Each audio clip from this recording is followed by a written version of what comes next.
छोटी सी उनकी के माध्यम से आवेदन करना चाहता है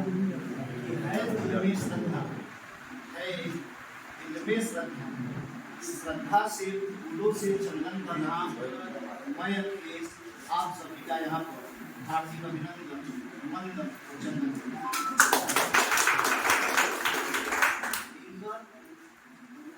जयंती के अवसर पर उनका साहित्य साधना और बोलना आसान एक ऐसे लेखक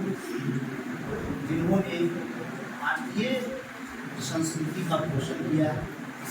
और इतिहास और साहित्य को सम्मिश्रित कर आगे बढ़ा। इनका जन्म 1908 ईस्वी में सिमरिया बेगूसराय में हुआ और कहा जाता है कि इनकर पूज और रात्रि इनकर आग और रात के कवि इनकर स्वतंत्रता संग्राम और स्वतंत्रता संग्राम के बाद विद्रोह की एक तरह से अगर उनके काव्य विकास को अगर आप देखेंगे तो पाएंगे कि वे स्वतंत्रता से पहले विद्रोही कवि और स्वतंत्रता के बाद अपने ही सरकार के आलोचक कवि के रूप में उपस्थित। पहले जो सरकार के विद्रोह में कविता लिखने के कारण इनके आरोपी लगा और अमिताभ नाम छद्म नाम से कविता लिखकर रामधारी सिंह दिनकर नाम से न लेकर अंग्रेजों के लड़ से ये अमिताभ नाम से छद्म नाम पर कविता लिखी। फिर भी उन्होंने अपनी लेखन शैली और रचना शैली को आगे बढ़ाते हुए और इनके काव्य विकास को अगर देखें तो इनके साहित्य साधना को देखें तो एक कवि के रूप में, एक निबंधकार के रूप में, एक राजनीतिज्ञ के रूप में, एक विद्वान के रूप में, एक शिक्षक के रूप में इनकी प्रसिद्धि है। साहित्य जगत में और राजनीतिक जगत दोनों को एक साथ उन्होंने पहुंचा। देखा जाए तो कवि जो होता है वो सत्ता के विरोध में होता है, लेकिन दिनकर ने अपने कविताओं के माध्यम से सत्ता से भी समायोजन किया और सत्ता के विरोध में भी बात की। दिनकर के को अगर देखा जाए तो पहले प्रगतिवादी रहे, छायावाद के बाद छायावाद का जो माधुर्य था कविता में वो माधुर्य दिनकर की उपस्थिति में भी आप देख सकते हैं। और छायावाद के बाद उनके प्रगतिवादी कवि होने का आरोप, और फिर अगर आरोप नहीं रहे प्रगतिवादी कवि और मार्क्सवाद का प्रभाव है। हालांकि कहा जाता है कि दिनकर मार्क्सवादी भी थे और गांधीवादी, बस गांधी जी के गांधीवाद से और दिनकर के गांधीवाद में अंतर है। ये अगर देखें तो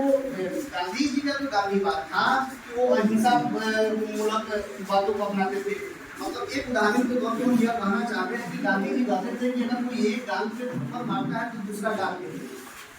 मगर दिनकर इस गांधीवाद को स्वीकार नहीं। वो गांधीवाद को वो मानते हैं, लेकिन वो मानते हैं कि अगर कहीं गलत हो रहा है तो उसका प्रतिकार होना चाहिए। युद्ध भी जरूरी है, अगर सत्य के लिए युद्ध करना पड़े, लड़ना पड़े, खून बहाना पड़े तो बहाइए, सत्य के लिए लड़िए। इस तरह की बात दिनकर करते थे। और दिनकर को के एक तरह से हम देखें तो उनके इस साहित्य को अगर उनको और आगे बढ़ाते हैं तो उनकी राजनीतिक पैठ को भी अगर देखें तो दिनकर उस समय सत्ता के शीर्षस्थ लोगों से जुड़े हुए। एक वाकया है कि जब लाल किले पर कवि सम्मेलन हो रहा था और दिनकर और नेहरू जी एक साथ सीटी कर रहे हैं, नेहरू जी लड़खड़ाते हैं सीटी पर, तो दिनकर जी उनको जो है सहारा देते हैं और तभी कहते हैं कि जब भी राजनीति इस तरह से लड़खड़ाएगी साहित्य आकर इसी तरह से सहारा। मतलब उनकी जो बातें थी वो बड़ी सहजता से अपने मतलब जो है सामने वालों पर जो है आसानी से बोल सकते थे और एक अनुभव जन में आप बोल सकते हैं कि अनुभव का जो साहित्य था, उनके जीवन दर्शन का जो साहित्य था, उस साहित्य को उन्होंने अपनी कविताओं में, अपनी रचनाओं में और अपनी साहित्यिक रचनाओं में जो है वो मतलब जो विरोधी का दिनकर के बारे में कहा जाता है कि मानवतावादी और मार्क्सवादी प्रभाव के रूप में देखें तो वे एक तरह से बोलेंगे कि गरीबों की हिमायती थे और जो पूंजीपति वर्ग है उसका विरोध करते हैं, और उस संदर्भ में बोलती है कि स्वास्थ्य को मिलता दूध भात भूखे बालक को बुलाते हैं, माटी छाती से चिपक जाने की रात। तो एक तरफ एक जो है कुत्ता को जो है दूध भात और वस्त्र मिल रहा है, सोफा मिल रहा है, दूसरी तरफ एक गरीब का बच्चा जिसके शरीर में वस्त्र भी नहीं है और माँ की छाती से वो चिपक कर जाने की रात करता है। प्रेमचंद का अगर आप देखेंगे साहित्य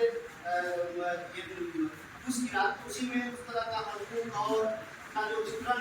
वो कहीं ना कहीं उस रूप में आप उसको जोड़कर देख सकते हैं। और अगर आप देखें नागार्जुन में बाप बेटा देश का है से बेहाल होकर, तो ये जो परिस्थितियां है जो मतलब प्रतिवादी की शोषितों के प्रति सहानुभूति रखते हुए शोषितों के प्रति विद्रोह इन्होंने किताबों में भेज दिया। एक तरह से हम कहें अगर इनके व्यापक साहित्य श्रीविधि को देखिए तो हम कह सकते हैं कि इनका जो है केवल एक काल तक सीमित नहीं रहे, लगातार प्रगतिशील रहे। कि आजकल एक प्रगतिवाद में बड़ा दौर चला, तो कहते हैं कि हम प्रतिवादी तो हम जीवन में है ही, हम जीवन के प्रत्येक क्षेत्र में प्रगतिशील। एक बार मैंने इसी संदर्भ में एक प्रतिवादी मार्क्सवादी को मैंने कुछ कहा दिया, तो मुझसे पूछ गए, उन्होंने बड़े मतलब ये से कहा कि मैं प्रगतिवादी मार्क्सवादी। तो मेरा उसमें करना यह था कि प्रत्येक व्यक्ति जीवन में अपने प्रत्येक क्षेत्र में प्रगतिवादी होता है, प्रगतिशील होता है, वो जीवन के प्रत्येक क्षेत्र में हमेशा आगे बढ़ता है। तो उसको केवल वाद से जोड़ देना कि हम प्रगतिवादी हैं, तो क्या हम लोग प्रगतिवादी नहीं हैं? क्या हम अपने जीवन में आगे नहीं बढ़ रहे हैं? क्या हमारा चिंतन आगे नहीं बढ़ रहा है? तो दिनकर का जो चिंतन है इसी रूप में है कि वो लगातार प्रगतिशील है। वो प्रगतिवादी काव्य, छायावादी काव्य प्रवृत्तियों पर भी काव्य रचना करते हैं, राष्ट्रीय सांस्कृतिक काव्य धारा के प्रतिनिधि कवि हैं। और उसके बाद मार्क्सवादी विचारधारा का भी उन्होंने पोषण किया। मार्क्सवाद जो है वह कहता है कि समतामूलक समाज की परिकल्पना, तो समतामूलक समाज की परिकल्पना भी करते हैं और आगे वो प्रगतिशील मतलब विचारधारा को आगे मानते हुए उन्होंने साहित्य को फिर से राजनीति से और सत्ता से जोड़ने का बखूबी का। अगर हम देखें तो उस समय तमाम समस्या हो, राजनीतिक समस्या हो, सामाजिक समस्या हो, आर्थिक समस्या हो या देश में हो रहे प्रमुख घटनाओं उन सभी पर केंद्रित होकर साहित्य और इन्होंने तमाम विषयों को अपने मतलब काव्य व्यक्तित्व या काव्य मतलब जो सृजन से या साहित्य सृजन से दिखाने का प्रयत्न किया। अगर उसी का हम विचार करते हैं 1961 ईस्वी में प्रकाशित और यह इसी प्रबंध काव्य कहा जाता है कि उर्वशी पर ज्यादातर उनकी रचनाएं वीर रस की रचनाएं और वे कम ही मात्रा में श्रृंगारिक रचनाएं की है। लेकिन उर्वशी को अगर आप पढ़ेंगे तो आप पाएंगे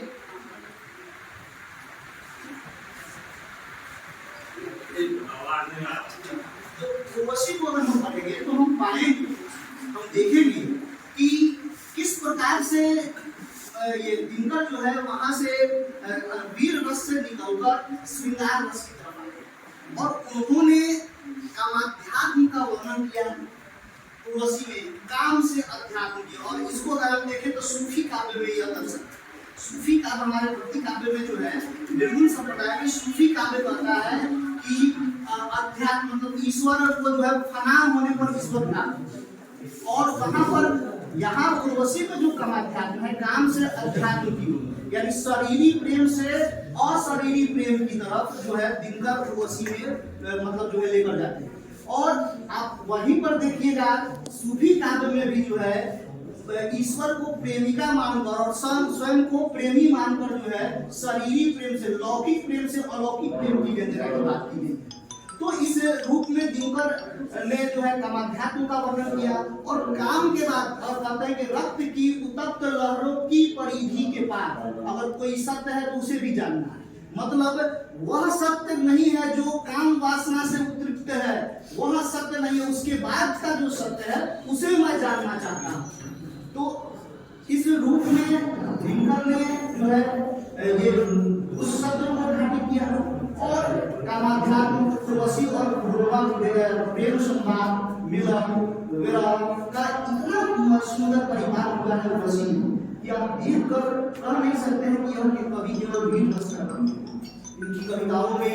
जिस तरह से वीर रस का पूर्ण परिवार है, वैसे ही श्रृंगार रस का कुरुक्षेत्र और रश्मि रथी जैसी रचनाएं, रश्मि रथी में जो है उन्होंने कर्म के माध्यम से उस समय में तत्कालीन समय में हो रहा है भेदभाव को दिखाने का प्रयत्न। जिस तरह से उन्होंने रश्मि रथी के माध्यम से करने का प्रयत्न किया कि कोई भी व्यक्ति, चाहे वो किसी भी कुल का हो, किसी भी धर्म का हो, चाहे किसी भी जाति का हो, अगर वह तेजस्वी है तो उसको सम्मान मिलना चाहिए। और इस तरह की बात करके उस समय के तत्कालीन परिस्थितियों में जो भारत में भेदभाव, जातिवाद, ऊंच नीच की जो परिस्थितियां थी उस पर उठाया। उन्होंने सिर्फ रश्मि रथी में कर्ण के माध्यम से कर्ण के उस उदात्त स्वरूप को दिखाया है कि उस युद्ध में कर्ण ही एकमात्र ऐसा योद्धा है जो सभी से निश्चल है। बाकी सब अपने अपने स्वार्थ के लिए लड़ रहे थे। तो किसी को जमीन चाहिए था, किसी को जमीन लेना था, इसलिए लड़ रहे थे। कर्ण अपने लिए नहीं लड़ रहा था, कर्ण वह निस्वार्थ लड़ रहा था अपने एक मित्र के लिए। तो कर्ण का जो व्यक्तित्व है, उस व्यक्तित्व को दिखाने का प्रयत्न रश्मि रथी में भी किया गया है। परशुराम की प्रतीक्षा पर अगर हम विचार करते हैं तो हम पाते हैं कि चीन ने किस प्रकार से जो है भारत को जो है छल से हराया और 1962 के युद्ध के यथार्थ को परशुराम की प्रतीक्षा के माध्यम से दिखाने का प्रयत्न जो है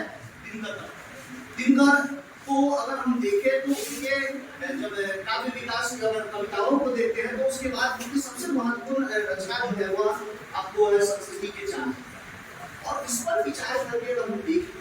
तो हम पाते हैं कि दिनकर कवि, निबंधकार के साथ साथ एक तरह से इतिहास दृष्टा है। उन्होंने जिस तरह से सागा चंद्र ने जो ये भक्ति आंदोलन और इस्लाम की जो थी, तो संस्कृति के 4 अध्याय के आधार पर दिनकर का उसका समर्थन करने भी माना कि बाहरी आक्रमण के फलस्वरूप भारत में भक्ति आंदोलन का प्रभाव हुआ था। और रामचंद्र शुक्ल कहते हैं ये जो है भक्ति आंदोलन जो है वो क्या है कि जब भारत के मुसलमान भारत में आए और यहाँ पर जो है अपना मतलब जो है देवी देवताओं को जोड़ने लगे, उनकी मूर्तियों को पूजित करने लगे, तो लोगों को भगवान की शरणागति में जाने के अलावा दूसरा मार्ग नहीं बचा।